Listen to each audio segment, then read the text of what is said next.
The exodus of the children of Israel from Egypt and their journey to the Promised Land is one of the most influential and important stories in all of world history.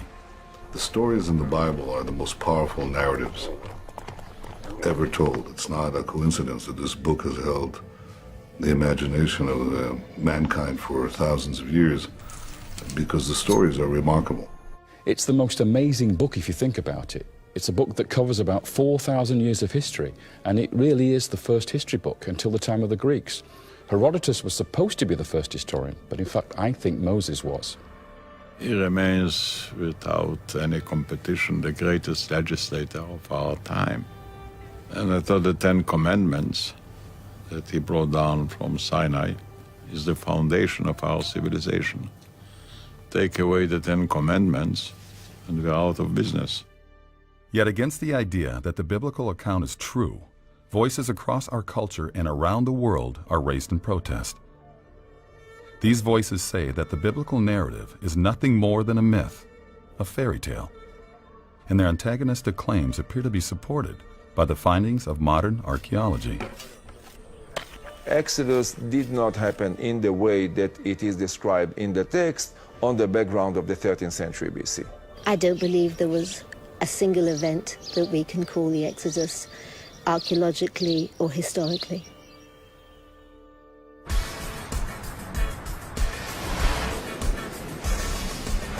It's 24 minutes past the hour on the Michael Medved Show, your daily dose of debate. And right now, debating some of the most important questions with Rabbi David Wolpe, who leads one of America's largest Jewish congregations.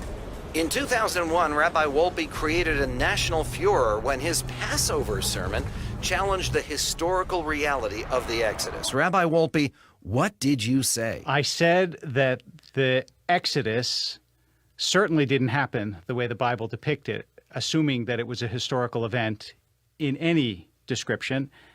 I think that if you look at it scientifically, it's virtually indefensible to make the Bible's case.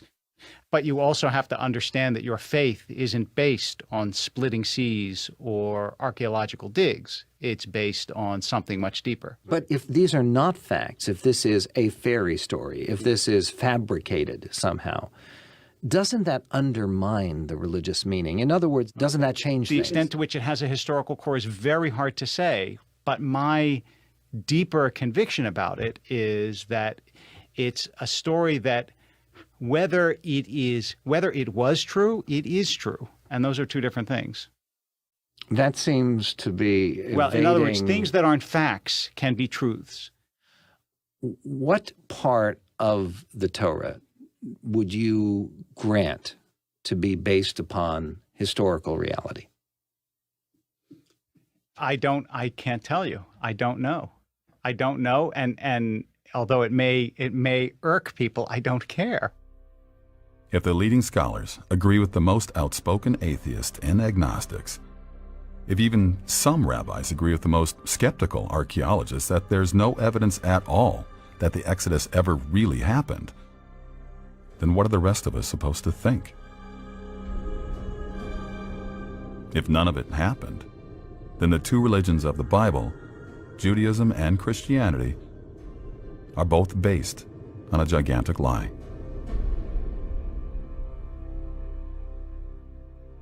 It was the type of question that troubled a filmmaker from Minneapolis named Timothy Mahoney. As he probed more deeply, little did Mahoney realize how far his journey would take him. The more I looked into the Exodus, the more I realized its significance. I knew I had to investigate this story for myself. And the first step was to explore whether there was any hard evidence for the Exodus at all.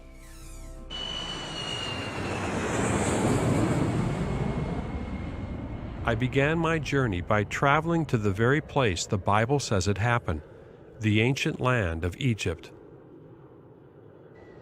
I was raised as a Christian, and I remember hearing amazing stories from the Bible as a child, and I believed them.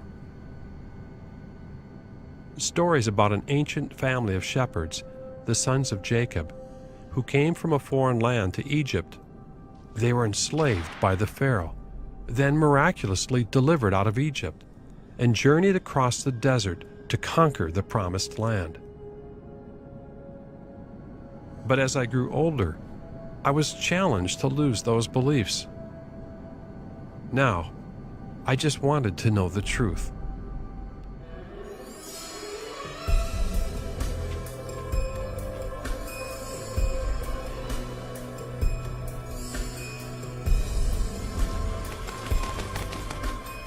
The Exodus is believed by most scholars to have occurred in the reign of Ramesses II. Ramesses was Egypt's greatest builder king. Were these mighty monuments built on the sweat and toil of Hebrew slaves? If experts say there's no evidence during the time of Ramesses, why do they think he's the pharaoh of the Exodus? I'm no historian, so I had to find a way to visualize how the history of ancient Egypt related to the events of the Bible. The thought came to me to imagine a wall of time extending back to the earliest moments of civilization. On the first level, Egyptian history, and above it, the events recorded in the Bible, and at the bottom, a timeline of absolute dates and a movable base to gauge the events of history, with great pylons marking every 1,000 years. Over the course of 2,000 years, Egypt experienced three great periods of power. It began with the Old Kingdom, with its great pyramids of stone.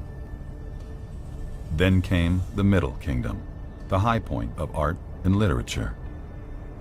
Finally, the New Kingdom, with its vast empires that dominated foreign lands. These great periods of power were followed by dark periods of disunity and weakness. Ramesses II was a pharaoh of the New Kingdom who ruled a grand empire and filled Egypt with his monuments. There's one crucial passage in the Bible that leads many to chain the Exodus event to the time of Pharaoh Ramesses, and what is known as the Ramesses Exodus theory. The key to that theory is the building of the city of Ramesses, mentioned in Exodus 1:11. The Hebrews are making bricks to build the city of Ramesses, or the storage facilities of Ramesses. Professor James Hoffmeyer is one of the few Egyptologists who has written extensively on the biblical Exodus. This important city, which we know Ramesses II built, it's being excavated even as we speak and continues to be studied. This city has a very brief history. By around 1100 BC, the city's gone. It has a very narrow history of no more than 200 years.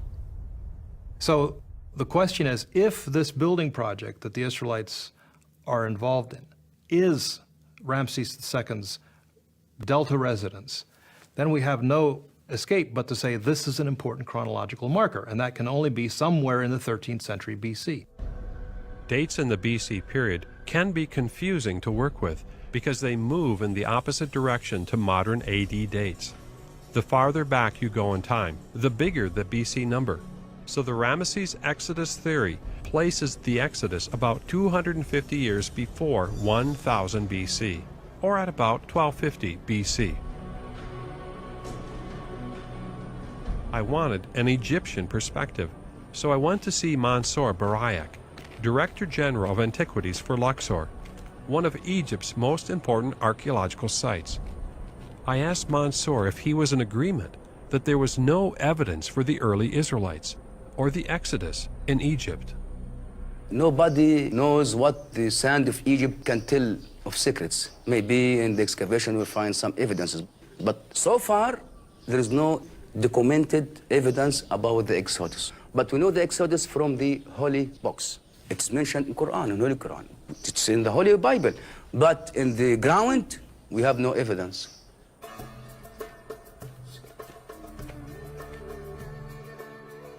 Well, it wasn't as if I hadn't heard this before, but I was still hopeful of finding something in the ruins of this magnificent civilization.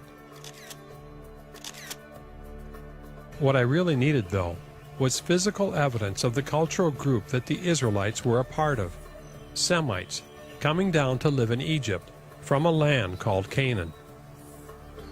The problem is that no archaeological evidence has turned up for these Semites in the city built by Ramesses II.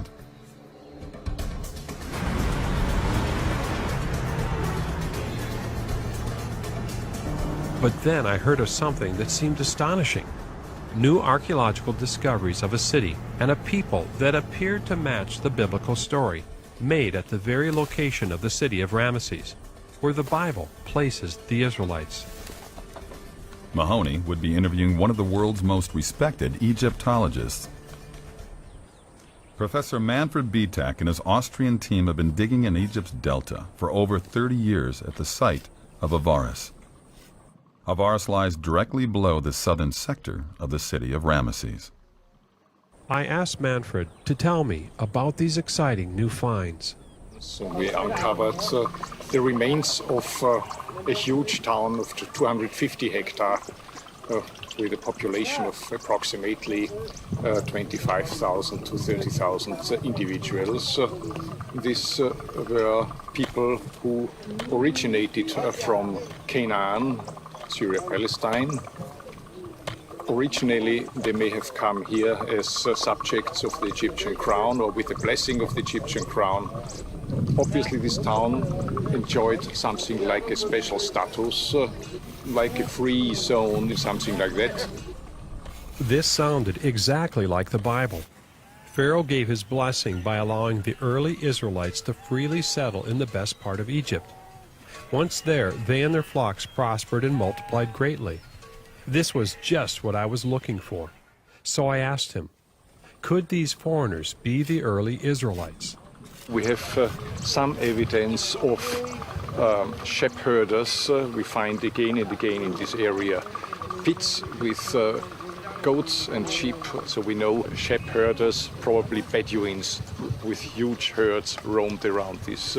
But to connect this with the Proto-Israelites is a very vague affair.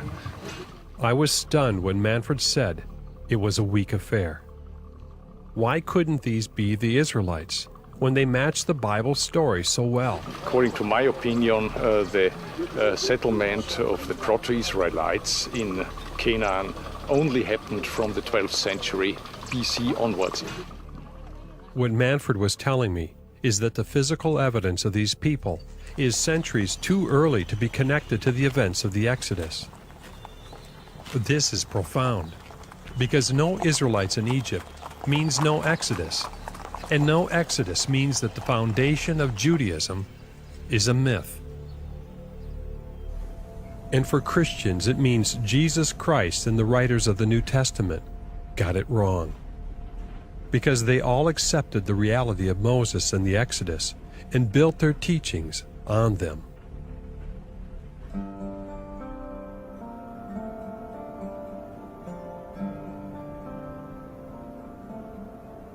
I returned home from Egypt.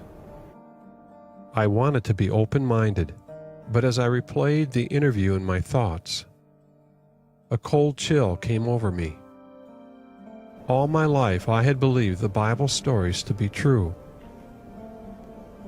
I know some people say, you don't need any evidence, just have faith. But if there's no hard evidence for any of it, had I been believing in a lie all this time? And what about my kids and grandkids? What should they put their faith in? Whether you believe these stories or not, isn't it important to know what's really true?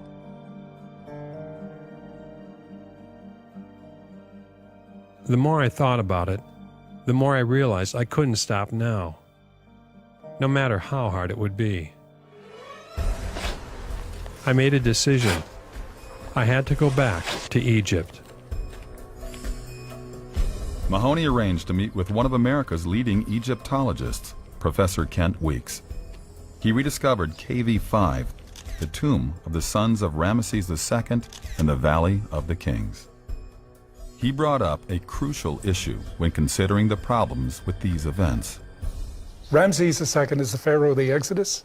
How can we prove that? Chronology doesn't really help. The chronology of Egypt is still a bit ambiguous. Correlations between Egyptian chronology and that of other cultures in the ancient Near East is even more confusing. We don't know precisely when the Exodus happened. Some people say it was Ramses II. It makes nice theater because he was a great, powerful ruler. Everybody knows his name. He built fantastic monuments. Everything really is appealing to have him be the one to choose. Because he'd be a very large opponent, wouldn't he? He would be indeed. So yeah, pick Ramses II as the pharaoh of the Exodus, but other Egyptologists disagree. Almost any pharaoh could be the pharaoh of the Exodus if we can prove there even was an Exodus. But if Ramesses wasn't the pharaoh of the Exodus, then who was? Looking for the Exodus in a different time or reign could be the solution. Maybe Ramesses is the problem. I found Mansour's openness refreshing. Scientifically, you have to open your mind to all the opinion, read it by yourself.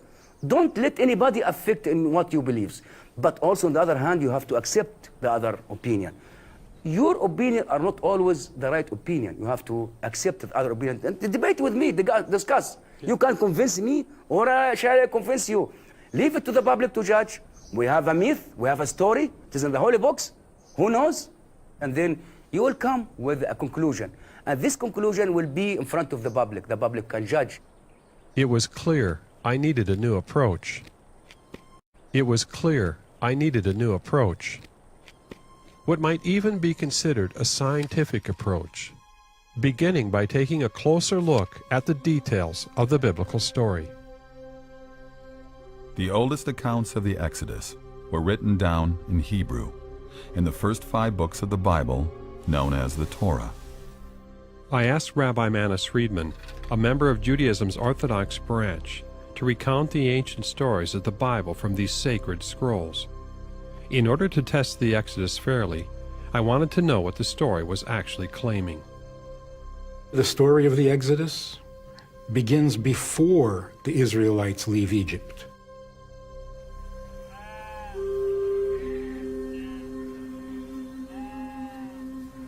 It begins with Abraham, when God brings him to the land of Canaan and makes a covenant with him. And in that covenant spells out the entire Exodus. The Lord said to Abraham, "All this land you see, I will give to you and your offspring forever. Go, walk through the length and breadth of this land, for I am giving it to you." On that day, the Lord made a covenant, a formal promise to Abraham. He said, "To your descendants, I give this land."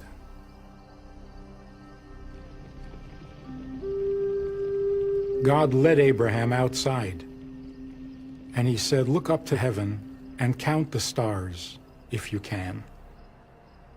So numerous will your offspring be." And God said, "Your descendants will be foreigners in a country not their own. They will be enslaved and oppressed.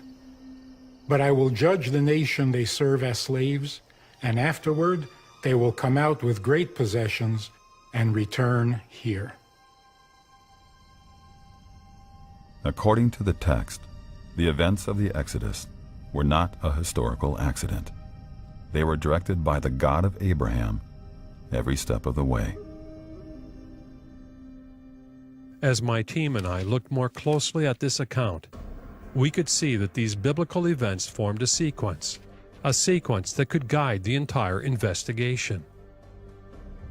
I imagined the 6 steps of the biblical sequence, the major events of the Exodus story running parallel to Egyptian history, starting with the arrival of Abraham's descendants in Egypt, their tremendous multiplication, their descent into slavery, the judgment of the nation that enslaved them, their deliverance and exodus out of Egypt, and finally in Canaan, their conquest of the Promised Land.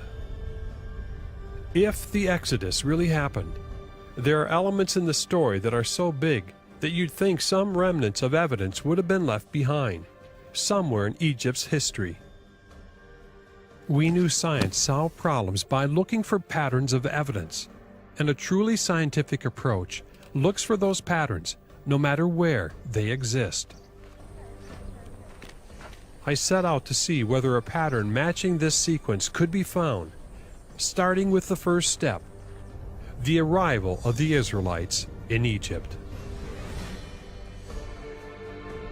The book of Genesis tells us that the first descendant of Abraham to arrive in Egypt was his great-grandson, Joseph, the son of Jacob. Joseph's brothers had sold him as a slave to a caravan of traders who brought him down to Egypt. Then, in an amazing turn of events, he rises to become the highest official in Egypt.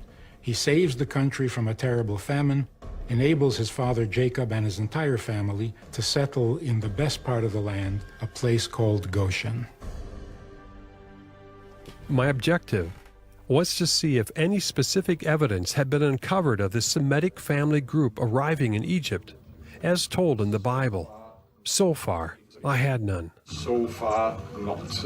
We only know we have some evidence of. So far, not. I was stuck, but that was soon to change, when suddenly something was telling me to go to my library and search out a book given to me a year earlier that I had never read.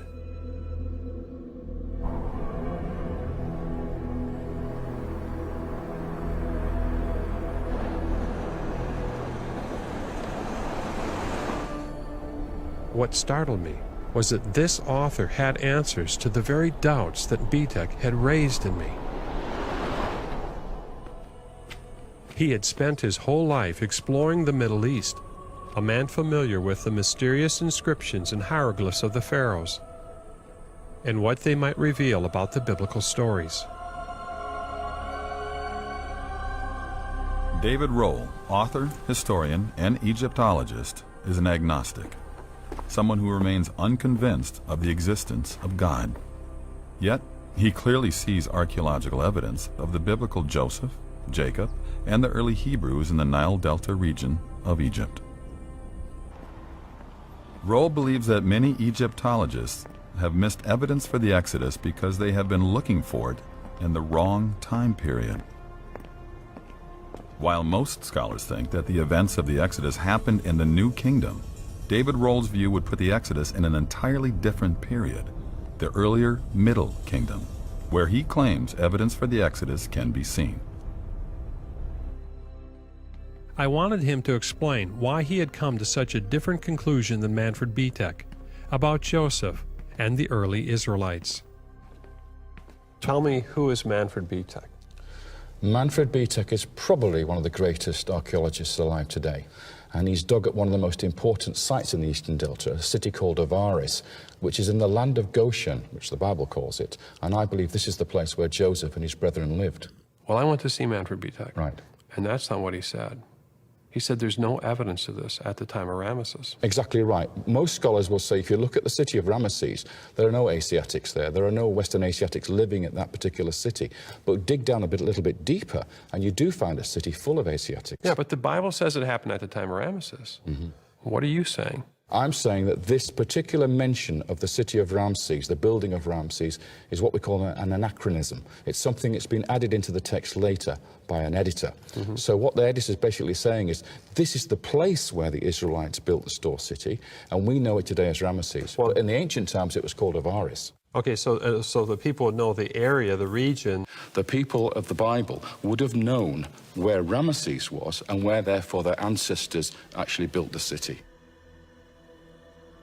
I also found that the Bible, in the book of Genesis, uses the word Ramesses hundreds of years before Pharaoh Ramesses or his city existed to describe the land where Joseph's family settled.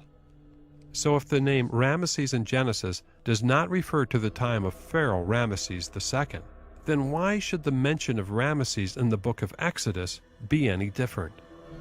Now this Avaris is the city which lies under the biblical Ramesses. Ramesses of the New Kingdom, Avaris of the Middle Kingdom, the 13th dynasty.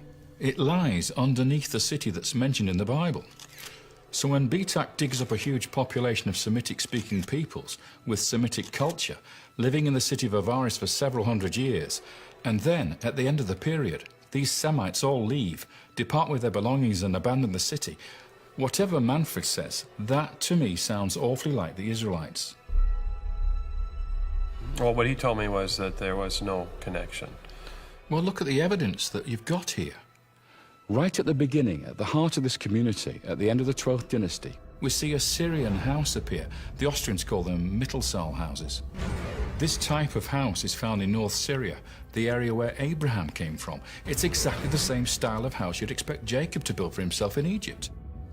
And we know that the Israelites sought their brides from Haran in that region. They all went back to get their brides from there. So the culture that turns up in Egypt at the end of the 12th dynasty seems to have come from North Syria originally. So what is the connection with Joseph out of Ars? Well, after this house of Jacob, if we can call it that, is built, eventually it's flattened, and on top of it, an Egyptian palace is constructed, Egyptian architecture this time. However, the occupant was not Egyptian. The palace had courtyards, colonnades, audience chambers. There was even a robing room. It obviously belonged to some high official of state who was very, very important to that state. Because when somebody gets a palace like this given to them, it means they're being honored for what they've done for the state. Now, in the garden behind the palace, the archaeologists found 12 main graves with memorial chapels on top of them. You have 12 We graves. have 12 graves. And why would that be significant? Well, think about it. How many sons did Jacob have? Yeah, 12. How many tribes were there? 12 tribes. Exactly. And what's also amazing is the palace had a facade, a portico with 12 pillars. So you've got 12 sons, 12 tribes, 12 pillars, and 12 tombs. Interesting. Yeah. Is that all coincidence? Now, one of these 12 graves was very special because it was a pyramid tomb. This in itself is extraordinary because only pharaohs and queens had pyramid tombs at this time. Yet the person buried in this tomb was not a king. Even so, he was honored with a king's burial. And inside the chapel of the tomb was a statue. What we know from the statue is that this man had red hair. He had pale yellow skin, which is how Egyptians depict northerners. He had a throw stick across his shoulder, a unique symbol of office made for this Asiatic official living in the land of Goshen. And on the back of his shoulder, we see the faintest remains of paint, colored stripes from a multicolored coat. And that matches exactly with the story of Joseph in the Bible. The multicolored coat is a gift which shows that he was the favorite of the father.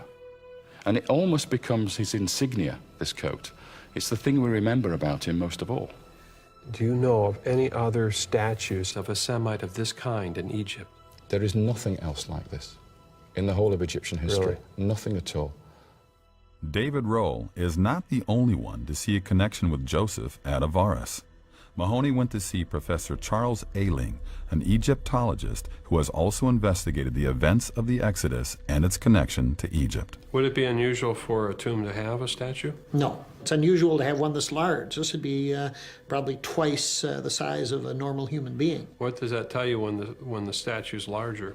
That it's a very important person. Now, of course, this is not a pharaoh's tomb or palace, but the man who lived there, you can identify his nationality by looking at the fragments of the statue.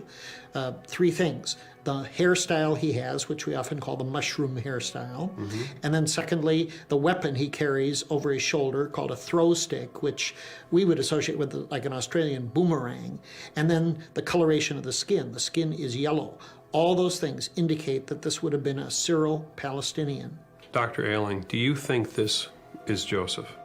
Either it is Joseph or it's somebody that has a career remarkably the same as Joseph did. It's just an incredible thing to find this at this time period.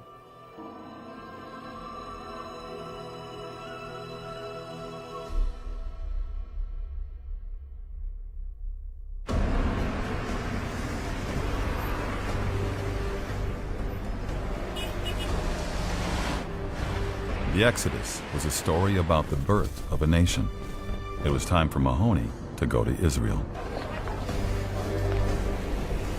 This gave him the unique opportunity to meet with Israel's president, Shimon Peres, and hear his perspective about the character of Joseph and his rise from slavery to governing Pharaoh's court. If you look at the way the story is written, God chose him for a mission. I read somewhere that Tolstoy said that this is the greatest story ever published in human literature. The story of Joseph and his brother and his going to Egypt. Joseph was the first Jewish advisor on earth. And he advised the most powerful empire in the vicinity. He conquered the heart of everybody he saw, men and women.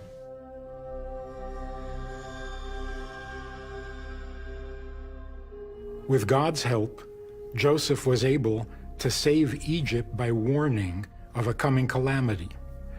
7 years of plenty would be followed by 7 years of terrible famine. Pharaoh is so impressed that he puts Joseph in charge of preparing for the famine and makes him second in command over the entire country. He managed to achieve this by foretelling or explaining the dreams of Pharaoh about cattle coming out of the water of the Nile. As first of all 7 fat cows, and then 7 lean cows come out and devour the fat cows. It's an extraordinary story, but the clue here is that these cows are coming out of the Nile. It's the Nile itself which is the cause of both the plenty and the famine. If David's interpretation is right, then the regulation of the Nile may have been key in planning for the coming famine. There's a canal or waterway that connects the Nile to the Fayoum Basin. This is a large lake area, which has the name Bahr Yosef, which means the waterway of Joseph. And this goes back thousands of years as far as we can tell. Why do you think that that canal has that name? Because I think he made it. I think it was under his instructions as Vizier of Egypt that that canal was cut. And it was cut to divert half the water from the Nile into the Fayoum Basin. You then get back to the situation where the water levels are just right for growing crops. Can you see it today? It's still in use today. And the construction of this water diversion system is dated to the same period as the early settlement at Avaris. Joseph gathers up all the grain during the 7 years of plenty in Egypt. He gathered as much as the sand of the sea. And then the famine comes to the entire region, and only Egypt has bread. So everyone comes to Joseph for what they need for survival. When their money runs out, they sold their animals. When that ran out, they sold their land, and eventually they sold themselves. So Pharaoh, by the end of the 7 years, owns everything in Egypt.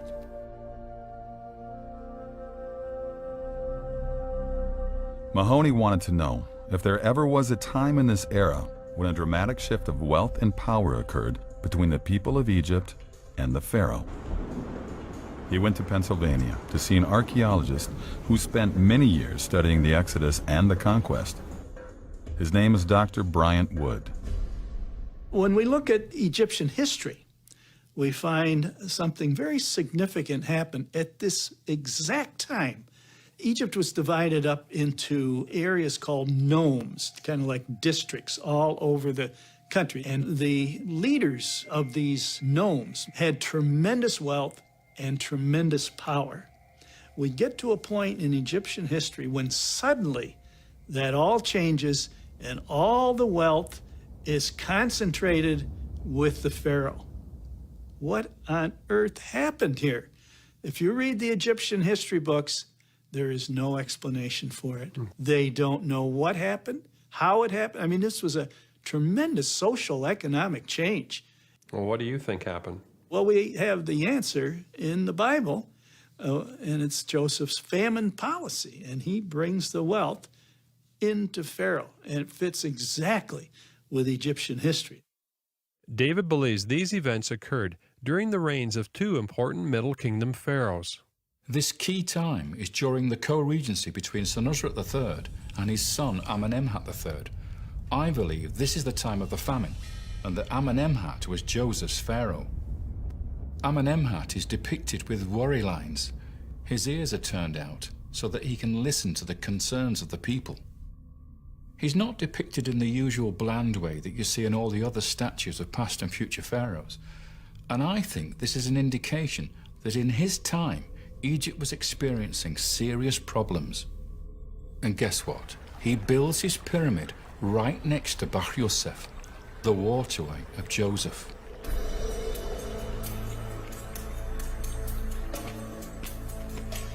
The amount of archaeological evidence matching the first step of arrival in the biblical sequence seemed overwhelming to Mahoney. The Syrian-styled house that appeared in the Delta along with a palace fit for royalty, whose occupant was a high Semitic official from the Canaan area who wore a multi-colored coat. The waterway of Joseph, contemporary with the rise of avarice. The end of influence and wealth for the regional governors as the power of Pharaoh reached new heights. Yet these events converged at a time when the statues of the pharaohs were depicted in a unique, careworn way, the telltale signs of a kingdom in distress. Well, why is it that we've never heard of these finds? Because in the scheme that's used by scholars to date all these events, they're way too early. They're much too early to be Israelites. I'm basically saying, well, why not call a spade a spade? At the pyramid tomb of Avaris, excavations revealed one other important piece of evidence. The crucial clue for me, which says to me that this man with the multicolored coat is Joseph, is found in the story of Exodus. When Joseph is on his deathbed, he tells his brethren that when they leave, they must take his body with them to the promised land. What matches the story even more incredibly is that pyramid tomb was empty when the archaeologists found it. There was nothing in it at all apart from a few fragments of this smashed statue. There were no bones, there were no mummy beads, no coffin wood, nothing. It was cleaned out. So it was a grave robber? Not a grave robber. What grave robber is going to take the bones? Bones are intrinsically of no value whatsoever. Okay. Nobody takes the bones. Only people who are treating the body with reverence take the bones. The body was taken out, and all the grave goods were taken out. I think this is the tomb of Joseph, the pyramid tomb of Joseph, honored by Pharaoh with a colossal statue, that when Moses decided to take the people out of Egypt, he made sure he fulfilled that promise of Joseph to take the body out of the tomb and take it to Shechem and bury him in the promised land. This location, photographed in the 1800s, is where many believe Joseph's bones were finally laid to rest in the ancient town of Shechem in Canaan. The city is known today as Nablus on the West Bank, where this tomb has been at the center of much political and religious tension. The Exodus is surrounded by controversy on many levels. Even David Rohl, suggesting specific evidence of Joseph and the early Israelites' arrival in Egypt, is archaeologically controversial because he looks earlier in time than what is conventionally accepted. But at this stage, I didn't care. I was determined to stick with the guidelines of the investigation, looking for a pattern of evidence, wherever it might exist. Then David Rohl began to tell about the remarkable expansion that happened at Avaris, which fits the next step of the sequence, what the Bible describes as exceedingly great multiplication. So Joseph dies, and his brothers, and the entire generation. The Israelites are multiplying, and they're fruitful exceedingly until they fill the land.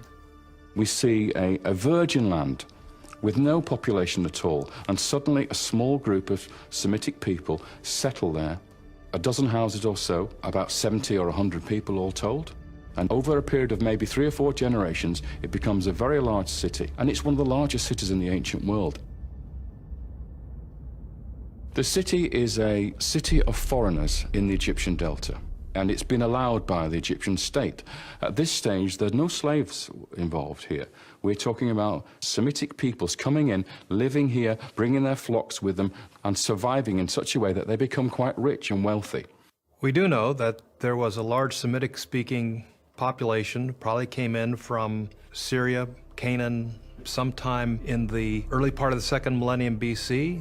Their remains have been found at a number of sites. We have tombs that are clearly those of foreigners, Semites. We can tell this by the pottery, by the kind of weapons. These are non-Egyptian type daggers. They have donkeys in some cases buried with them. This was not an Egyptian practice.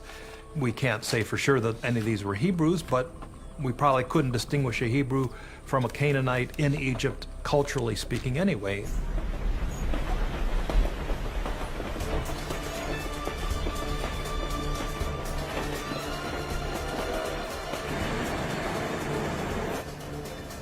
Mahoney traveled to Bristol, England, to meet with a scholar who had information about the expansion of these people in the Delta. John Bimson is a professor of Old Testament at Trinity College, Bristol. He specializes in biblical history and its related archaeology. Bimson sees a clear connection between the growth of Semitic sites in the Delta and the biblical account. How many sites would there have been? We've got a good many settlements, 20 or more, which would fit the land of Goshen, where the Bible says the Israelites were settled. Many of these have not been fully excavated yet. That are similar to the Avaris site? We don't know whether they're as big until people start digging there. The Avaris site, of course, no one knew how big that was until excavation began. So there could be a lot of stuff in the ground waiting to be discovered and to throw a lot more light on this period of Asiatic settlement. The only time that the archaeology shows massive numbers of Semites living in ancient Egypt is in this earlier period around the Middle Kingdom. This is strikingly different from the New Kingdom and the time of Ramesses, when there is no evidence of this. The question is, does the Middle Kingdom also contain evidence for the next step of the biblical sequence? Slavery.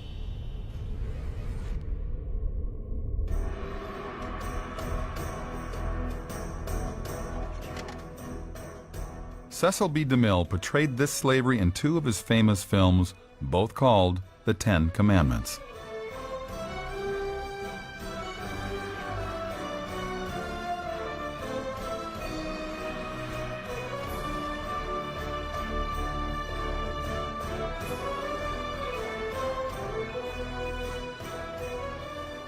Although Hollywood likes to focus on the Israelites moving large blocks of stone, the Bible never mentions this. A new Pharaoh arises, and he doesn't remember Joseph. He enslaves the people because they're becoming too numerous and becoming a threat. So he puts them to work and embitters their lives, building store cities of Pithom and Ramses, and makes them create bricks out of mud and straw.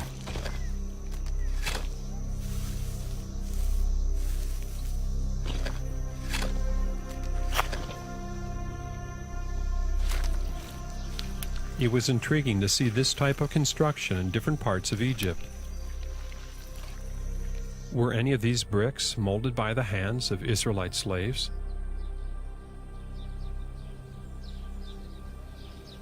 However, Mansour was quick to remind me that these types of mud bricks are present throughout Egypt's history and don't prove any connection to the Israelites. But is there any slavery evidence matching the Bible out of Ars, the older city beneath Ramesses? David, what does the archaeological record reveal at this location? We've got a situation of prosperity followed by a lack of prosperity and a shortage of life. We begin to see in the graves of these people Harris lines in the bones, which indicate shortage of food and nutrients. These people suddenly have become impoverished, and they're dying at an age of typically between 32 and 34 years. So how do we explain that? What is the mechanism that we would understand why these people only lived to such a short age? And the obvious answer is slavery. The description of slavery was so horrible, downhearted. You take a whole people and make from them an inhumane group of men working so hard. They wanted to free themselves. The Bible then tells us that the more the Hebrews were oppressed, the more they multiplied, and the more they spread throughout the land of Egypt. Pharaoh gives the order for all the baby boys who are born to be thrown into the river by the Egyptians. It was during this time Moses is born, and in fear for his life, his mother hides him in a basket and floats it among the reeds of the river Nile. But God is watching over baby Moses, and Pharaoh's daughter comes down to bathe in the Nile. She finds him, adopts him, and names him Moses, which means drawn from the water. Is there anything in Egyptian archaeology that might reflect this biblical detail, the killing of Hebrew infant boys? At this particular point, we start to see an increase in the number of infant burials at the site. Now, normally in a typical Middle Bronze Age cemetery, we'll get something like 25% of burials of infants. In this particular case, the figure jumps up to an extraordinary figure.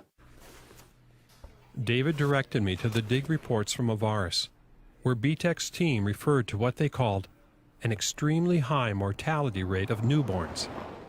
When all the children's graves, age 10 and younger, were identified, it was found that nearly 50% died in the first 3 months of life. Okay, maybe this was just an epidemic that hit the newborns especially hard. But when the graves of those who made it to adulthood were examined, it was seen that there were 60% females to 40% males. The reduction appears to have been in the male side of the population. So could this massive increase in infant burials at Avaris be evidence for the killing of the male Israelite children?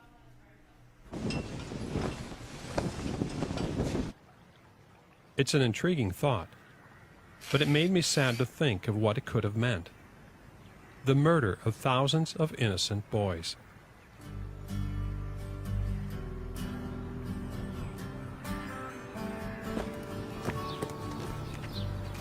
For generations, the Exodus story has given hope to people around the world in their quest for liberation. Inspired by the freeing of the slaves from the most powerful nation on earth. But were the hopes and dreams of all those people merely based on a myth? Who would invent a story about our ancestors were slaves? That just, you know, I can see people saying, our ancestors were princes, our ancestors were great merchants, our ancestors were, you know, something wonderful and glorious and noble, but we were slaves? Why? I mean, if you're going to dream up a story, surely you'd come up with a better one than that. And if none of it happened, how do you explain an Egyptian papyrus with a list of slave names that seem to come right out of the pages of the Bible? There's one particular document which is quite amazing. It's called the Brooklyn Papyrus. And this actually is a list of domestic servants from one estate. We have maybe up to 100 people listed as slaves in Egypt. When we look at those names, 70% of them are Semitic names. And you can literally pick off Israelite names in there. Menachem, Issachar, and Asher, the names of 2 other tribes of Israel. Shiphrah, one of the Hebrew midwives in the Exodus story, a name that appears in this document. These are Hebrew Israelite slaves, and they're in a papyrus from the 13th dynasty, not from the 19th dynasty, not from the time of Ramesses II in the New Kingdom, but from the 13th dynasty, the Middle Kingdom. What does this mean to you? What does it say? This is real evidence for the time when the Israelites were in Egypt as slaves. It's when you get a text, suddenly you've got history. Archaeology, you have to interpret. When you have a text, this is something very different. This slave list is predominantly female, which matches the grave evidence from Avaris. The fact that they continue to multiply, despite the oppression, despite the slavery, despite the boys being killed, it just shows that there was a divine plan here at work, and that this whole event was miraculous.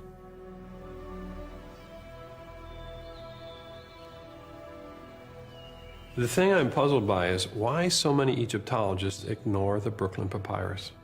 Although everybody recognizes that this list is a list of Semitic slaves, and everybody recognizes that the names appearing in here are also Israelite names, these can't be the Israelites, because it's the wrong time period. The Israelites are much later in history, so these people we're seeing here in this Brooklyn Papyrus cannot be the Israelites. So that's why they disregard it. So they put it to one side and say it's another coincidence.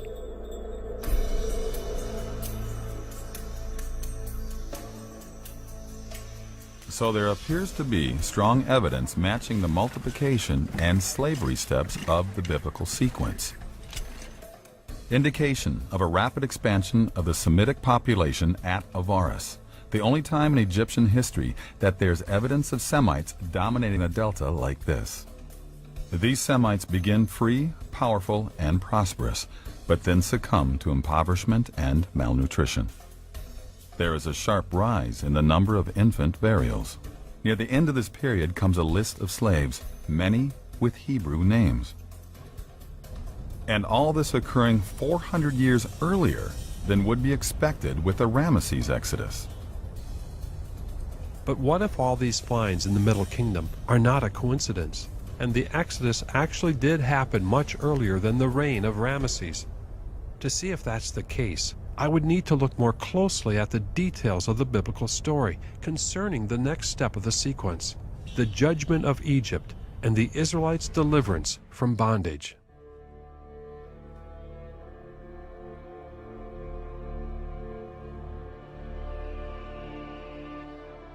The Bible records that Moses fled to the land of Midian. After 40 years of living as a shepherd, Moses first encountered God. Moses sees a bush from the distance, and it's on fire, but it's not being consumed. So curious, he approaches to see what's going on, and God says, "Don't come any closer. Remove your shoes, for this place is a holy place." God said, "I have surely seen the oppression of my people who are in Egypt, and I have also heard their cry. Like a shepherd rescuing his sheep, God commands Moses to go back to Egypt and tell Pharaoh, 'Let my people go so that they may serve me.'" Moses comes to Pharaoh. Pharaoh does not listen, refuses to let the people go, and God sends the first of a series of spectacular plagues against the land of Egypt.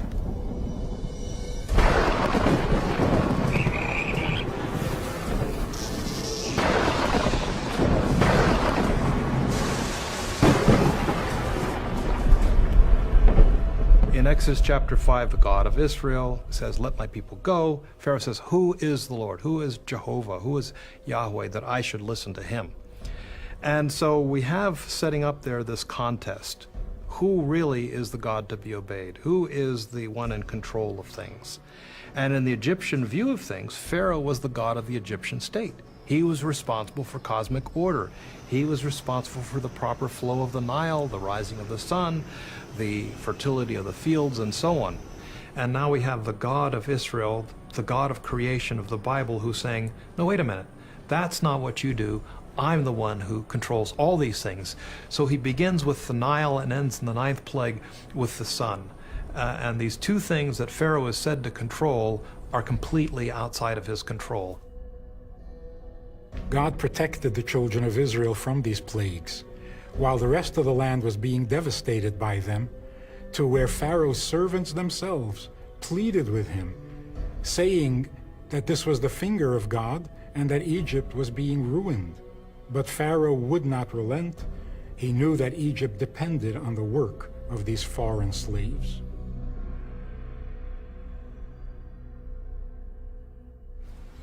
In Israel, Mahoney also had the privilege to speak with the Prime Minister. Although seen by most as a political figure, Benjamin Netanyahu was also an author and historian, like his father. Tell me about the effect the Exodus has had upon civilizations in the last 3,000 years.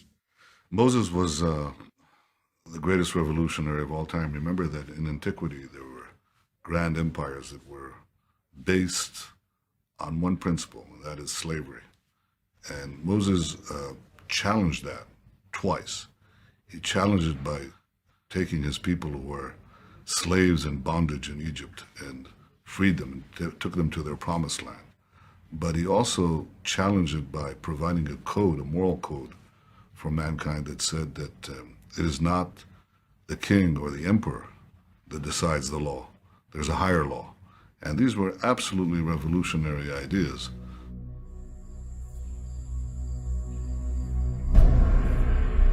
The text then says that God sent the 10th and final plague to force Pharaoh's hand. The death of the firstborn of man and beast.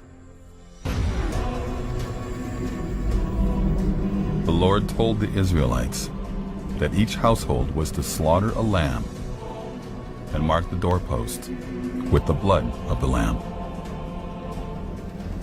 And on that horrible night, death passed over all the homes marked with blood. But in every home that wasn't marked, all the firstborn males died.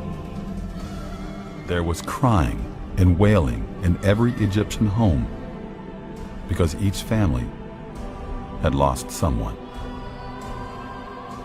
The 10th plague, the death of the firstborn, affected everybody. Even Pharaoh's firstborn died that night, and the will of the people, the Egyptians, was completely shattered. The 10th plague broke Pharaoh's defiance of God, and he finally let Moses and the people go. But then Pharaoh changes his mind, pursues the Israelites with his army, and at the sea, God parts the water so that the Israelites can escape while it destroys the entire Egyptian army.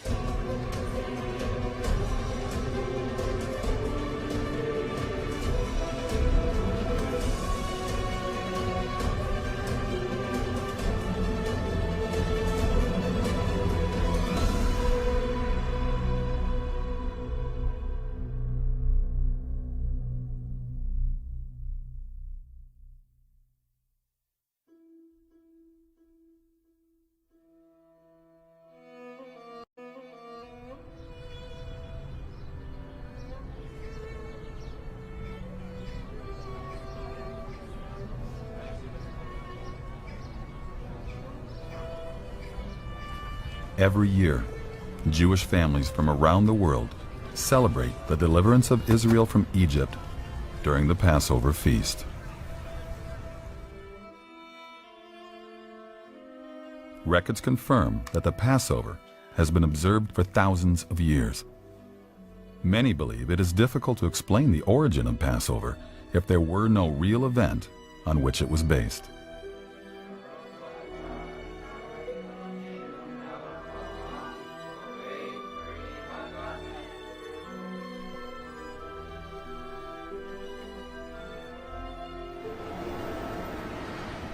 While in Jerusalem, Mahoney went to speak with Rabbi David Hartman, the founder of the Shalom Hartman Institute. Each year, we celebrate the Exodus as if we were there. We were slaves to Pharaoh in Egypt, and we dramatically celebrate the Passover Seder as if we are participants. So there's always a renewal, always a renewal, giving a new spirit into the Passover Exodus story. Because in remembering the Exodus, we remember that in the dark conditions of history, God, the Lord, had in some way made possible through Moses our liberation. But what about those who think the Exodus never happened? Noted Israeli archaeologist Israel Finkelstein specializes in the ancient history of the land of Israel. In his influential book, The Bible Unearthed, he has argued that the Exodus did not happen in the manner described in the Bible. He proposes that it was based on vague memories of events written down for political motives centuries later. Do you believe in celebrating the Passover? Sure, celebrating the Passover, definitely. I think that I make a distinction in my private life, in my life as a scholar, in my life as part of a family. I make a very clear distinction between scholarship and tradition. When I sit to the Passover meal and we read the Haggadah with the family, that evening it's all history from A to Z. Perfect history. Because history is not only about, the time of Moses, let's say, okay? History is also about all those many generations of my forefathers who were sitting to the same table, in Passover at the same time and reciting the Haggadah. This is also history. And so, which means that I am part of something bigger you know, which goes on and on for many generations, and this is important for me. So yes, the answer is that there is a clear distinction between the two. What do you say to people who are concerned with the idea that these stories didn't happen as they were written? I would tell them that this is not important. Whether the stories, whether things happened exactly in that way is not important. I think that it is more important to understand the meaning of Exodus, the moral of Exodus. Rabbi Wolpe has said that Professor Finkelstein's work has greatly influenced his thinking. The idea of the Exodus and the Revelation, however you configure it is central to the Jewish tradition, but I think that doesn't mean that you have to believe that the Torah gives a historical account of it. I don't think the Torah is a book of facts. It's a book of meaning. However, John Bimson shared a very different view. History and theology are tightly intertwined in the Bible. If you took away the historical basis, then you've really deprived it of a lot of its theological truth. So much of what the Old Testament says about the character of God and his purposes in calling Israel are intertwined with this story of this people coming out of Egypt and entering the Promised Land. So history and theology are tightly intertwined in the Bible. After more than a decade of searching, this is what it comes down to. Is the Bible's account true history, or is it simply the traditions of a devout people?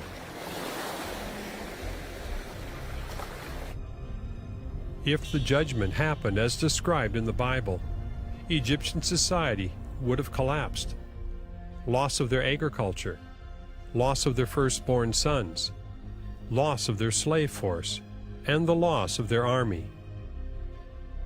In fact, Moses recorded that Egypt was still suffering from defeat 40 years after the Exodus.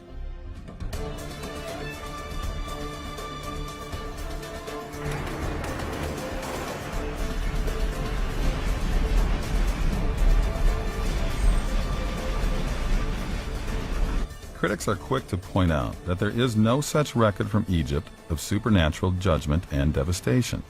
But others believe there is an Egyptian document that actually gives an eyewitness account of the plagues and chaos surrounding the Exodus. Mahoney went to Holland to meet the curator of the Leiden Museum, where this significant papyrus is housed. But Egyptologist Martin Raven sees no evidence for the Exodus in this document or anywhere else. The story of the Exodus is described in the Old Testament. It's part of the national history of the Jewish people, or so they say. We have no independent evidence that this is a real historical event. We can believe it because we believe in the Bible. There are no Egyptian sources that describe it. There are no other documents, there are no archaeological sources that could prove this took place as a mass exodus.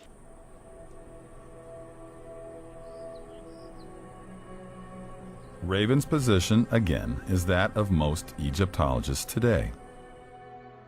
But there are some scholars who suggest that descriptions found in this Egyptian document bear a remarkable resemblance to the plagues of the Bible, only from an Egyptian point of view. Written by a scribe named Ipuwer, the papyrus known as the Admonitions of an Egyptian Sage poetically describes a series of calamities and the chaos that followed. Ipuwer. We don't know who he was, but he was obviously somebody in a position to address His Majesty, the King. There's only one copy of this specific text, and that is here in the Leiden Museum. It's a very, very vivid report, or would-be report, of what happens to Egypt when the central power falls away. Many believe a collapse of Egypt's power is exactly what would have happened due to the plagues of Exodus. And as I compared the book of Exodus to the writings of Ipuwer, I too was intrigued by the similarities. To convince Pharaoh, God says, take some water from the Nile and pour it on the ground. and as it hits the ground, it will turn into blood. Behold, Egypt is fallen to the pouring of water, and he who poured water on the ground seizes the mighty in misery. And all the water in the Nile turned into blood, and the fish of the Nile died, and the Nile reeked, so that the Egyptians could not drink water from the Nile. The river is blood. If you drink of it, you lose your humanity and thirst for water. All the livestock of the Egyptians died. Fire ran down from heaven, and the Lord sent hail upon the land. Even the flax and the barley were smitten. Gone is the barley of abundance. Food supplies are running short. The nobles hunger and suffer. Those who had shelter are in the dark of the storm. I see no connection between the Papyrus of Ipuwer and the story of the plagues of Egypt. It is in a way, but in a very indirect way, an eyewitness report of a historical period. It pretends to be such a report, but in fact it isn't. At midnight, the Lord struck down all the firstborn in the land of Egypt, from the firstborn of Pharaoh sitting on his throne to the firstborn of the captive in the dungeon. Behold, plague sweeps the land. Blood is everywhere, with no shortage of the dead. He who buries his brother in the ground is everywhere. Woe is me for the grief of this time.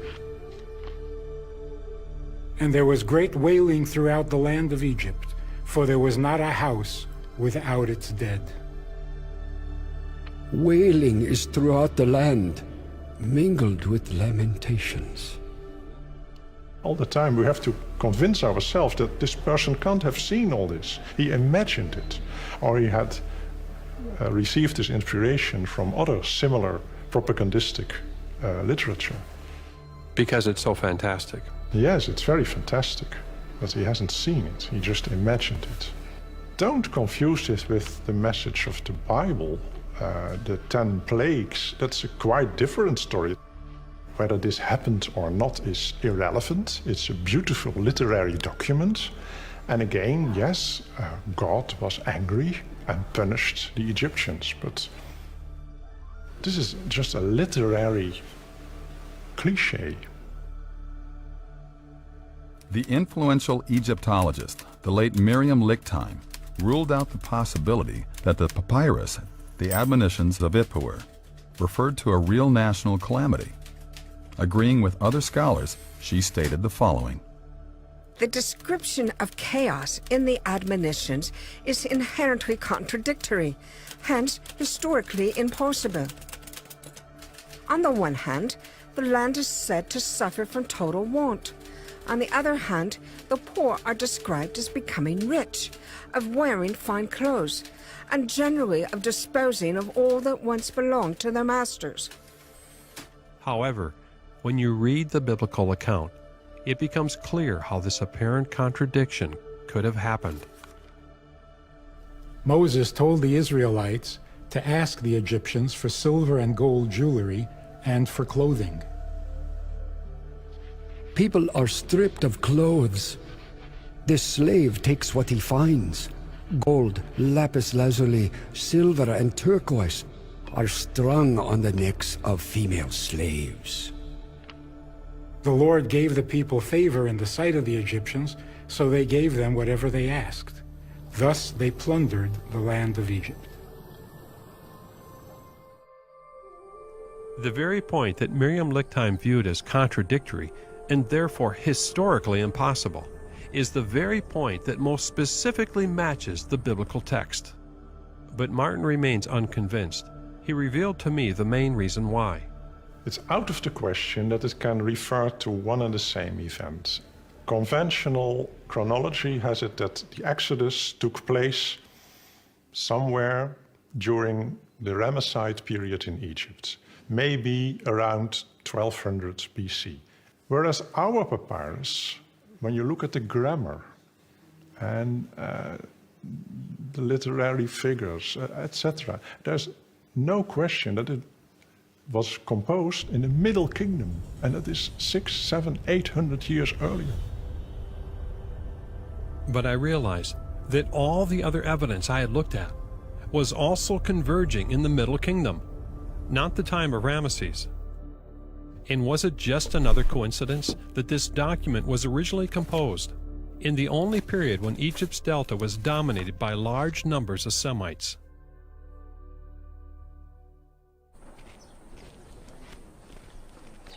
It became obvious to me and my team that if people look at the wrong time in history for evidence of the Exodus, they won't find any. So Ramesses is a giant, standing in the way of connecting this evidence with the Exodus. And for over 50 years, all the books, all the television programs, and all the university professors who've been convincing the world to dismiss the Bible have been doing so based mainly on this one issue, chronology, the dates assumed for the Exodus, and the lack of evidence at the time of Ramesses II. But if it happened long before his time, then it means they're all wrong. Wrong about the Pharaoh, and perhaps wrong about the Exodus never happening.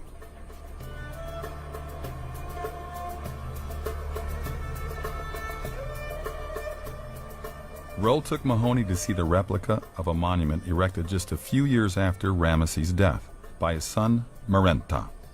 It's important because it shows that Ramesses could not be the Pharaoh of the Exodus, because in his time, Israel was already a nation, established in the land of Canaan. So this is the famous Merneptah stela, or what we call the Israel stela. And it actually belongs to the king Merneptah. Up there at the top you can see him facing the god Amun, and he lists in a poetic form all the different conquered nations, the nations that are at peace. But right at the bottom we have three crucial lines, because this is where we find a link to the Bible. Let's read it together, okay? We have two reeds. That's the sound Y or I, okay? Then a bolt, which is S, an R, a mouth, an E, an A, and an L. Israel. Israel. Israel. This is the only time that we see this name on an Egyptian monument. After the name Israel, there are these two figures here, these two-seater figures of a woman and a man, and three strokes underneath. These three strokes mean plural. So it means the people or nation of Israel. And then this is the interesting bit. It says, Fekti bin Peret F. Israel is laid waste, his seed is no more. Well, does it mean they were literally no more? No, it's a sort of poetical way of saying they've been overcome, defeated. Or pacified? All these phrases here are like that. It's a poetical phrase, effectively. How significant is this then to the story of the Exodus? Well, for me it's very important, because if we're talking about Ramesses II or Merneptah being at the time of the Exodus of Moses and Joshua, this just does not fit the pattern. It's not tribes wandering around the Sinai lost in the desert, or, during the wandering period of Moses and Joshua. They seem to be a political entity. This monument doesn't fit the idea of Ramesses being the Pharaoh of the Exodus because it was written shortly after his death. And it recognizes Israel already existing in Canaan as one of the significant powers of the day. And that shouldn't be. Because the Bible says that the Israelites did not even begin to conquer Canaan until 40 years after the Exodus.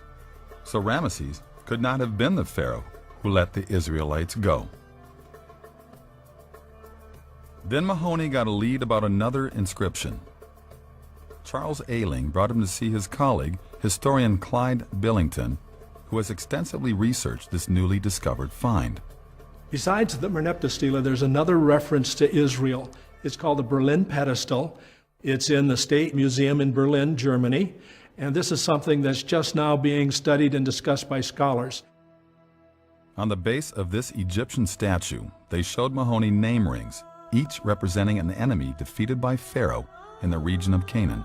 So would these have been captured people? Realize that pharaohs all the time exaggerate, to say the very least. So is he bragging? He's bragging. Okay. He's bragging. He's saying, I've conquered these people, I control these people. This is the one that's caused all of the excitement because you have, again, a bound enemy. So telling you that these people are enemies of the Egyptians. And the name down here, that while it's partially broken away, has been reconstructed, and it's the name Israel. And this dates to around 1360.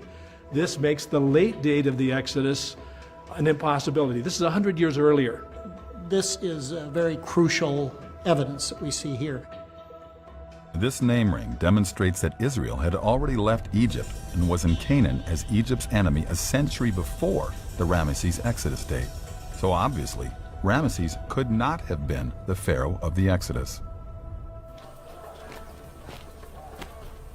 As another test to see whether Ramesses really was the pharaoh of the Exodus, Mahoney would need to find out if there were any signs of major problems during this famous king's reign, such as a sudden collapse of power that would match the biblical judgment of Egypt. I don't see any evidence that during the reign of Ramses II there was a significant decline in the strength of the army, in the economic well-being of the country. I don't see anything in the succeeding reign of Merneptah either. So you're saying there's some type of stability that was formed? There was a great deal of stability during this period, had to have been for a lot of these things to have occurred. But there's more. It came to my attention that the Bible itself contains a passage that's been largely ignored. It gives a date for the Exodus hundreds of years before Pharaoh Ramesses ruled. Yet it clearly says it was 480 years from the building of Solomon's temple back to the time of the Exodus. Most scholars agree that King Solomon began his reign in 970 BC. So 480 years before this would place the Exodus around 1450 BC, 200 years before the Ramesses date. Yet the popular view continues to be that the Exodus occurred in the time of Ramesses. It's a date that is based on very flimsy indicators, but this is where the majority of scholars look, almost out of habit, really. Earlier periods have just dropped off their radar. And would you say that's the bottom line, why they don't find any evidence for the Bible? I would, and I find it deeply ironic.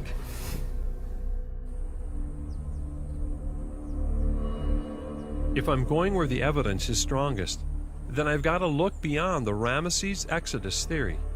And that's really encouraging, because it means that the events of the Exodus can be shifted 200 years earlier.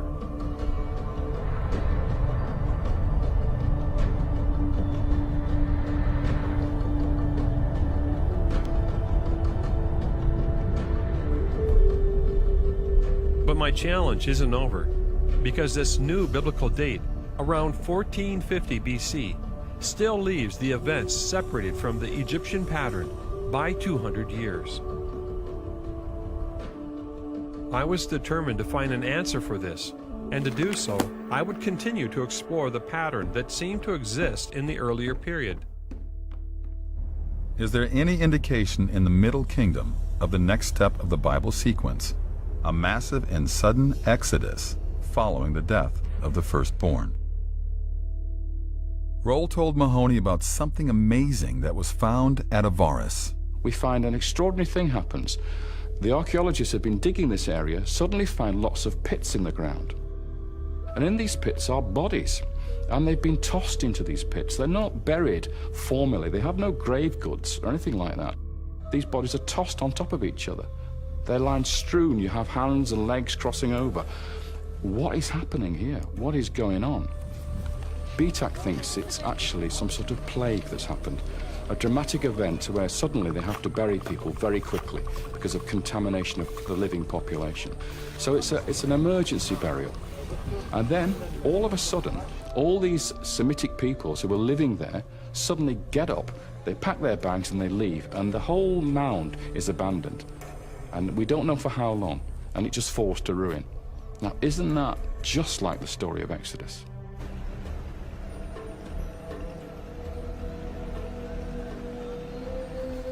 120 miles to the south of Avaris, another similar abandonment was uncovered at the town of Kahun.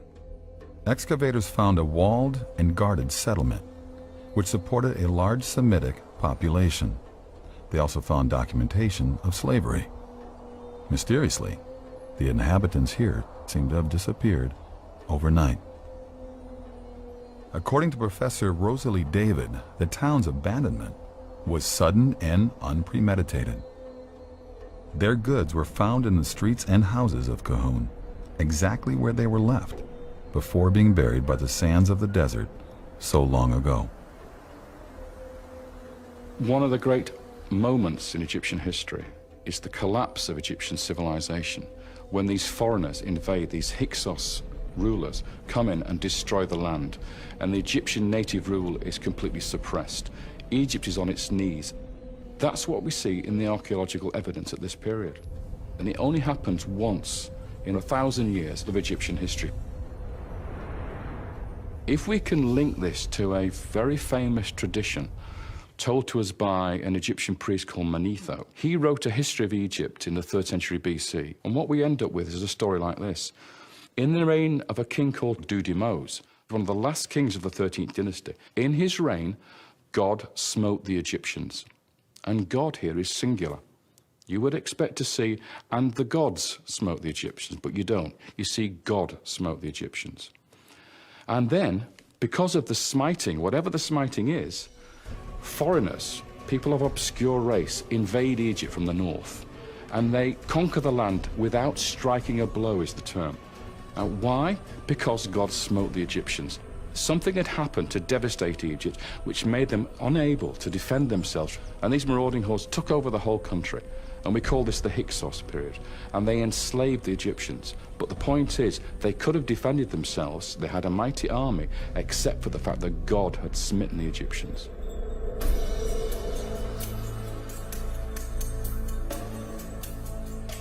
The earlier pattern of evidence for the Judgment and Exodus steps includes a Middle Kingdom papyrus that describes events remarkably similar to the biblical plagues, grave pits filled with bodies hastily buried, mass abandonment at Semitic sites in Egypt, an Egyptian source outside the Bible stating that a powerful God acted in Egypt's history, delivering a deadly blow which led to an invasion by foreigners. And all this coinciding with the only collapse of Egyptian society in 1,000 years. You look for a collapse in Egyptian civilization, and that's where you'll find Moses and the Exodus.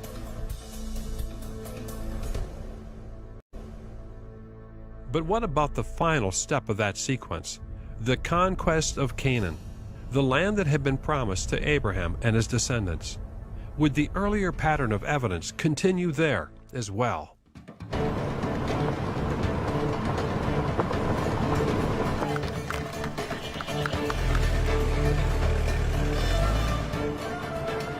The children of Israel leave Egypt. They travel to Mount Sinai, where they received God's law and made a covenant to be his people. Then after 40 years of wandering in the wilderness, Moses transferred his authority to Joshua and ascended the heights of Mount Nebo, and there he died. The Israelites had been waiting centuries for the promise to be fulfilled, and now it was Joshua who would lead them in their conquest of Canaan. The land of Canaan was very different from Egypt. It was a land ruled by many independent city-states with names like Hatzor, Jericho, Hebron, and Arad. The history of these cities has been divided into two major time periods: the Middle Bronze Age, matching Egypt's Middle Kingdom, when they were thriving and fortified by high walls. Then a sudden destruction and burning came upon the land, leaving those cities in ruins and bringing in a new period known as the Late Bronze Age, matching the time of Egypt's New Kingdom. Archaeologist Norma Franklin represents a large group of scholars that sees no evidence for a biblical conquest of the Promised Land. As an archaeologist, I hate to disappoint people, but we have no evidence for a single mass migration of people from one country over a period of 40 years wandering and coming into another country. there is destruction. Amazing destructions. None of them actually fit one another. They all happened within 100 years, but not overnight. Not what you'd expect in, Joshua didn't live that long if he existed, okay. First and foremost, many places which are mentioned in the Joshua, in the conquest story, specifically mentioned, as major places in Canaan, were excavated. And no evidence for a city in the late Bronze Age has ever been found. And I'm speaking about major excavations. And we are speaking about many sites. It's systemic, it's not only a single site. This is a serious problem for the conquest, if it really happened in the late Bronze Age. But again, what if it happened in the earlier Middle Bronze Age? It seemed only logical to begin by looking at the key site of Jericho, the first city the Israelites are said to have destroyed. And we know exactly where that was. Major archaeological excavations at Jericho began with a German team in the early 1900s led by Ernst Sellen. This was followed by a British team headed by John Garstang in the 1930s. At the time of their digs, both Sellen and Garstang believed they had uncovered a layer of destruction that matched the biblical story.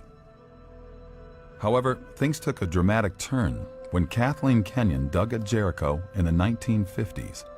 She demonstrated that there was no evidence for a destruction of Jericho matching the biblical account because she dated the demise of the city much earlier.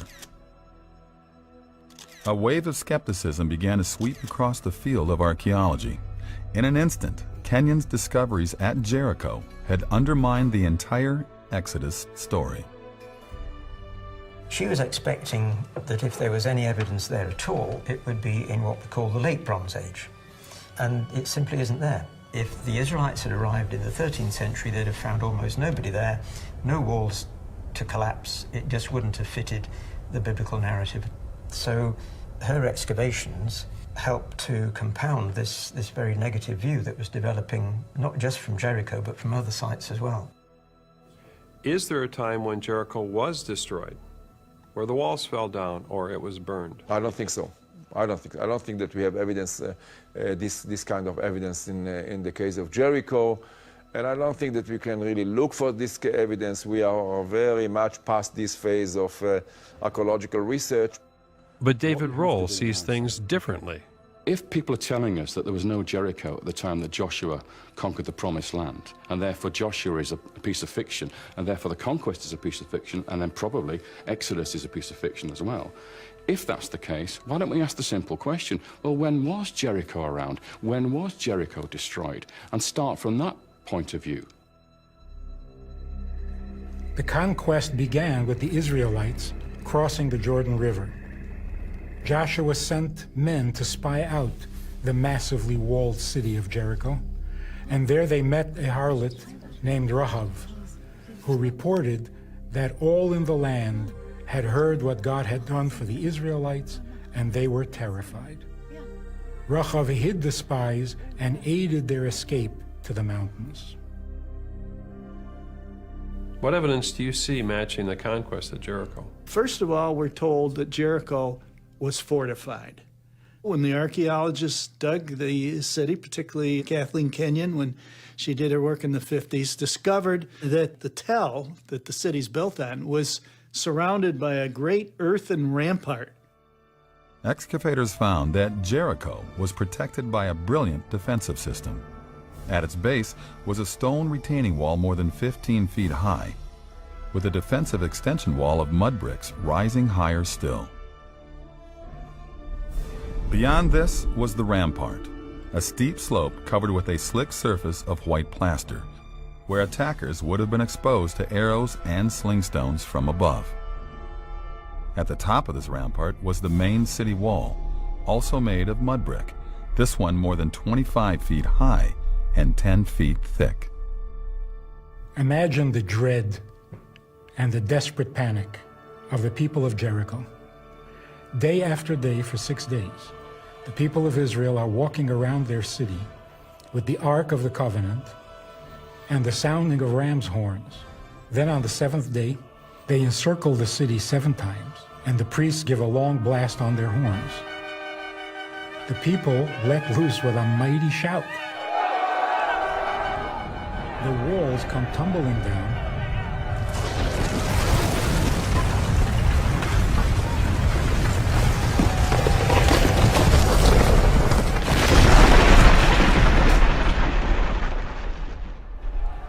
Allowing the Israelites to climb up into the city, taking it and commencing the conquering of the land of Israel.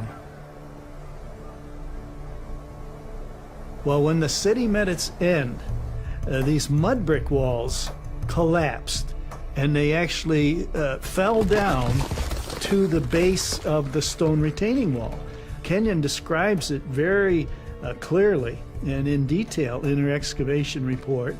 And then we're told they set the city on fire. And that's exactly what we find. Jericho was massively destroyed by fire. Kenyon said it was very clear that within the city, the walls of the buildings had fallen as well. And she says that the walls fell before the fire.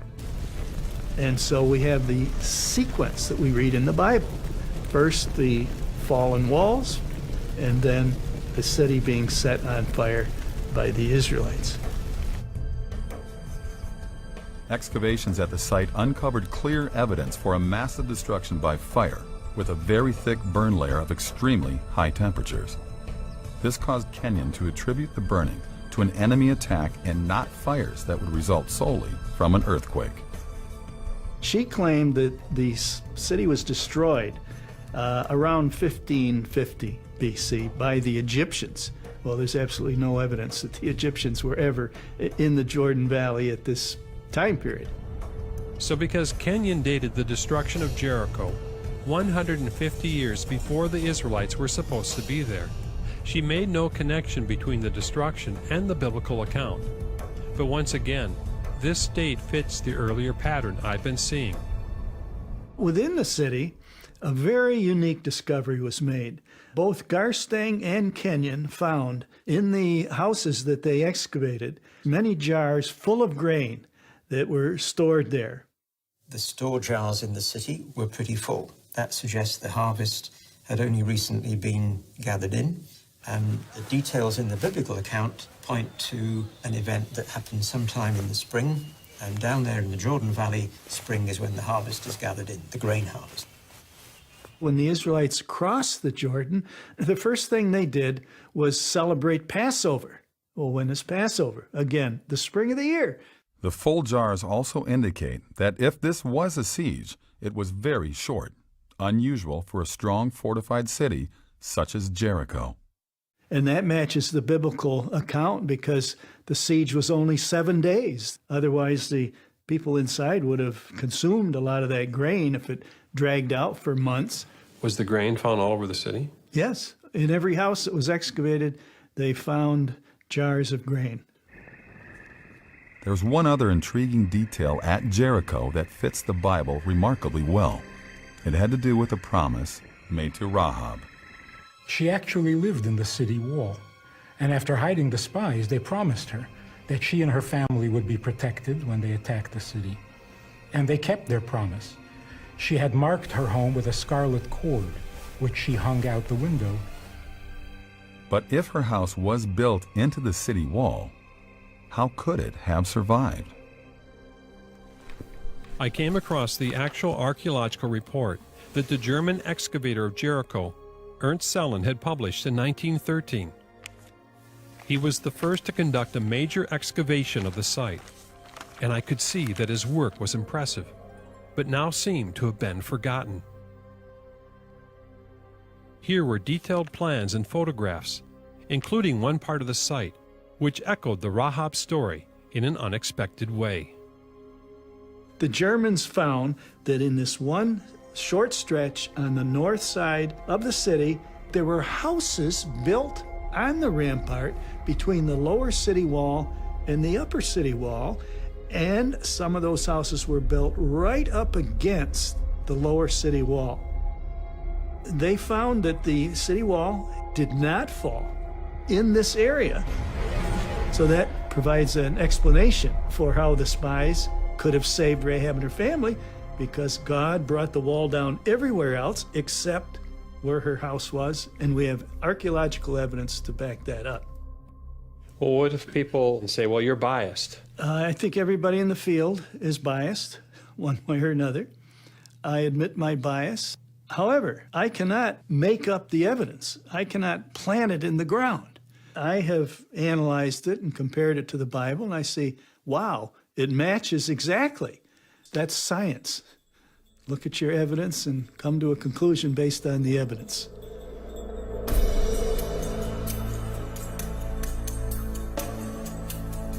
Archaeologists have uncovered a city with high fortification walls that fell down, evidence that the city was intentionally burned after the collapse.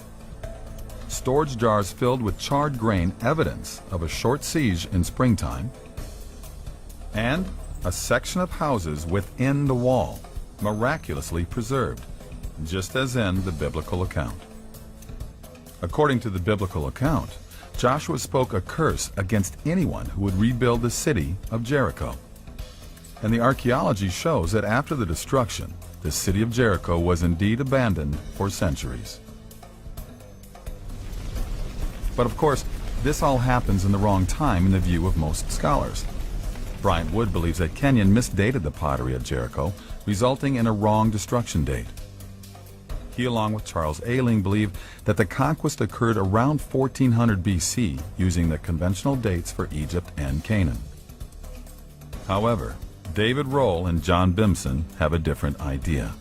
They propose that Kenyon came to a wrong destruction date at Jericho because the dates assigned to the Middle Bronze Age are not correct, and these dates for history need a major adjustment. Regardless, all these scholars agree that Jericho was destroyed in a manner that matches the story of Joshua and the Israelites. But there's more to the conquest than just Jericho. Spies had reported that Canaan was a beautiful land, flowing with milk and honey. But it was also filled with great fortified cities that had walls reaching up to heaven. One by one, they would fall to Joshua.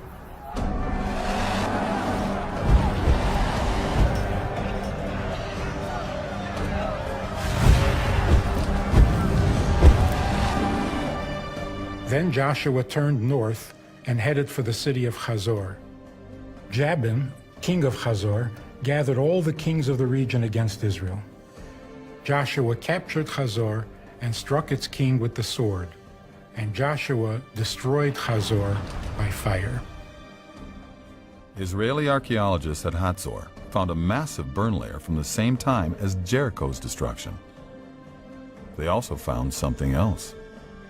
We found tablets in the Middle Bronze Age palace belonging to a king called Jabin, and that's the name of the king that Joshua actually stuck his sword into in the story.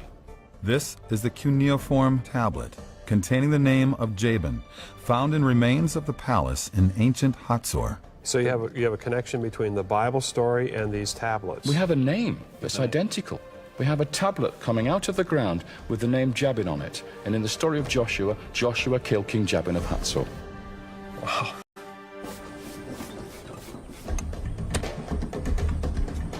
But when looking for the conquest in the expected time period, archaeologists have found no evidence.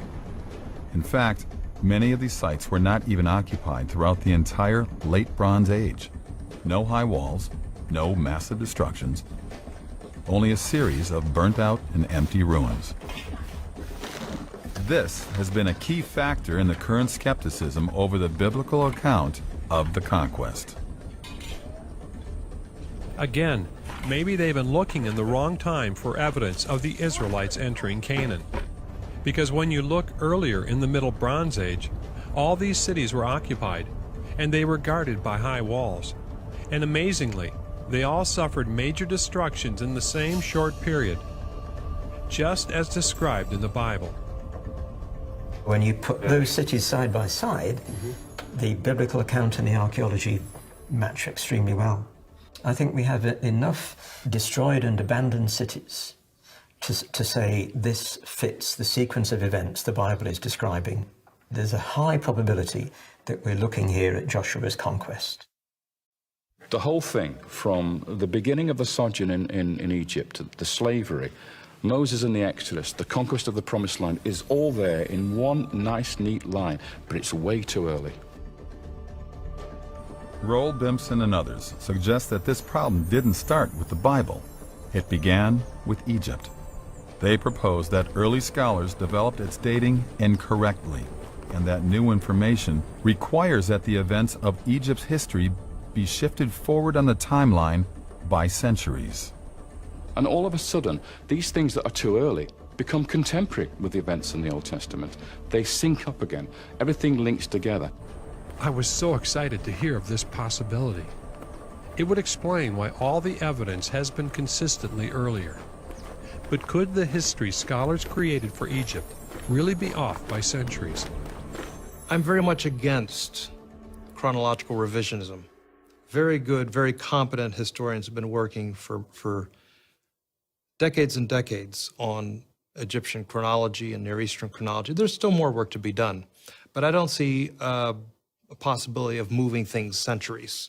I'm not into this business at all, and I think that we know enough to say that we may be wrong 10 years here and 10 years there, but there's no way, to change, to shift centuries. I mean, forget it. I think that we are on solid ground, so there's no need to look for, different centuries.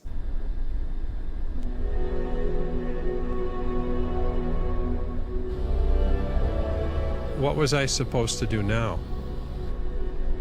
Hofmeyr and Finkelstein represent mainstream opinion, and I can't simply ignore it. The fact is, the majority of scholars, even believers in the Bible, won't allow the evidence I've seen to be connected to the Exodus. It's just too early. This is the biggest giant of all, standing in the way of solving this problem.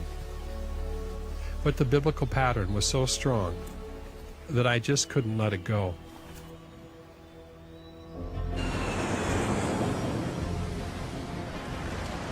Mahoney's researchers uncovered a lead that led him to Oxford University.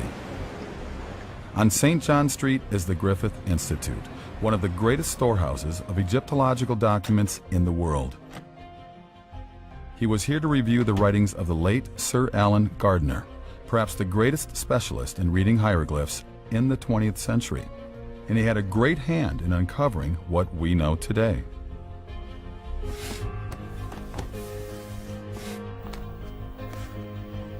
I was moved as I looked through his personal notes.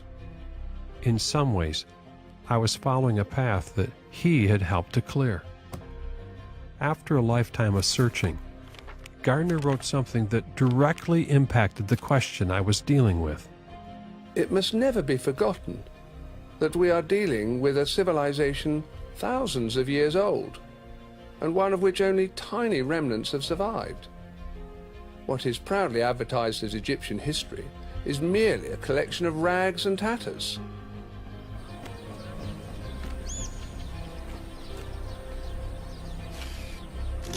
If all we have are rags and tatters, how sure can we be about the dates? Alan Gardner said that what we have is rags and tatters. Is that still true today, or do you think that's changed? No, I think that basically is true. What's interesting about the source material from ancient Egypt, though, is that those rags and tatters are more numerous and of a more varied kind than almost any other civilization on the face of the earth. You name it, every kind of material imaginable has come down to us. Not complete, but tantalizing rags and tatters. And it's a wonderful thing to have all of this material, but it's also extremely frustrating because it means there's that much more room for argument and doubt. Kent Weeks made no indication that he'd be in favor of anything as major as shifting Egypt's history by centuries. But the reality is, a shift wouldn't just affect Egypt, because the archaeological dates for Canaan and the surrounding region are all dependent on Egypt's history. When all is said and done, it's the Egyptian chronology that underpins everything else that's being done throughout the rest of the known world. It's a big responsibility, and it's one of the reasons that people look at it so closely, because in terms of reconstructing ancient history, a lot hinges on the answers. So if Egypt's historical dates are not that certain and need adjusting, then Canaan's history would also require the same kind of shift, because they're connected. But a lot of people don't want to do that. No, because Egyptian chronology has been assumed to be fixed now for a very long period of time. So the whole idea of taking it apart and starting again is anathema to most Egyptologists. Because it would undo a lot of their books, wouldn't it? It certainly would, yes. But there's mounting evidence that the current reconstruction of Egyptian history has major problems that have nothing to do with the Bible. There's a whole host of reasons for being skeptical about the current Egyptian chronology.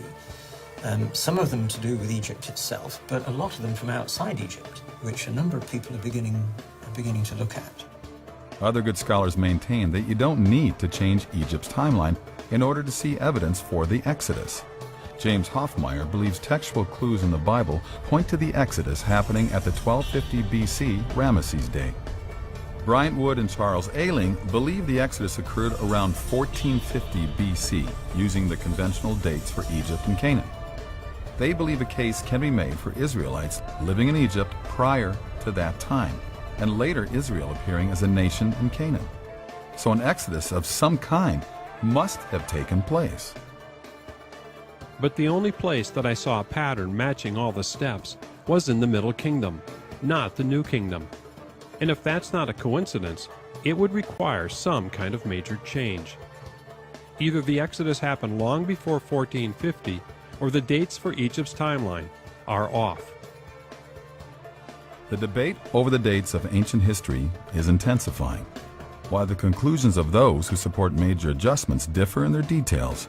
They're all of the same mind that these things are worth investigating, and that chronology is not yet fixed and is not yet final.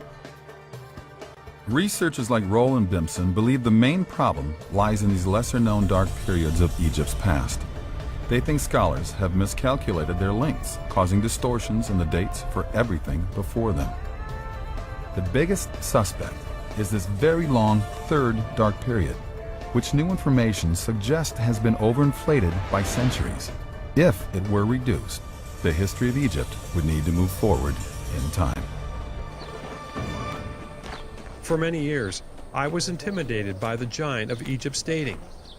But what made me take a second look was when I learned that it's been necessary to insert gaps into the histories of all the surrounding civilizations in order to match the dating of Egypt's third dark period.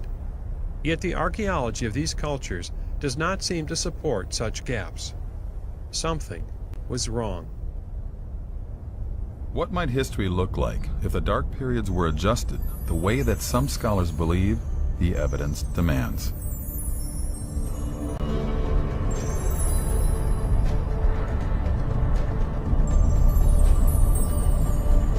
What's not changing is the Bible timeline, because that's not affected by it. If you're changing the Egyptian timeline, you're moving it against the Bible timeline. So all of a sudden, things that were not in the right time period between the two are suddenly lining up in a different way. And that's the exciting bit, because that's when we suddenly start to find evidence for the biblical story.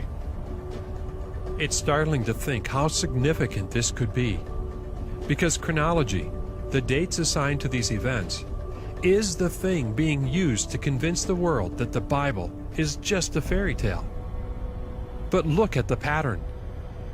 Evidence matching Joseph and the early Israelites' arrival in Egypt, their tremendous multiplication, their descent into slavery, the judgment and collapse of Egypt, the deliverance and exodus of the Semitic population, and finally in Canaan, evidence matching the conquest of the Promised Land. I know there's a lot of disagreement over the dating, but what strikes me is that if you put all the dates to the side for a moment, what emerges from the archaeology is this pattern that matches the Bible every step of the way. And doesn't that deserve to be taken seriously? But for now, those who hold to established conventions will not allow these connections to be made.